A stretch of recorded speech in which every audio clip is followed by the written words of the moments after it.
Дай да видя резултатите от изследванията.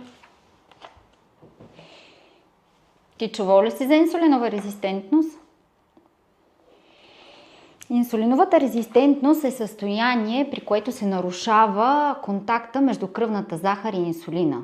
Нормално, след като се нахраним, се покачват нивата на кръвна захар. За да се компенсират и поддържат те в норма, се синтезира инсулин. При една такава инсулинова резистентност като твоята, обаче е нарушен този контакт. И за да имаме нормална кръвна захар, имаме прекомерна синтеза на инсулин. И на тези високи нива на инсулин всъщност ние дължим наднорменото тегло, поликистозата на яйчниците, в резултат на което има нередовен менструален цикъл и проблеми с забременяването, омазнения черен дроб и високите нива на лошия холестерол. Високите стойности на артериалното кръвно налягане, както и вълчия глад, който е по-силен и понякога не може да контролираме. Това не е диабет, това е преддиабетно състояние, което е достатъчно сериозно, но все още обратимо. Няколко са начините, по които може да подобриш тази инсулинова чувствителност.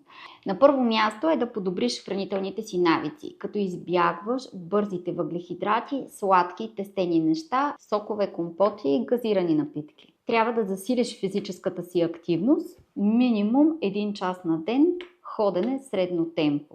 Ако тези неща не се подобрят, в следващия момент изследванията ще бъдат влошени и ще се наложи да се продължи с медикаментозно лечение.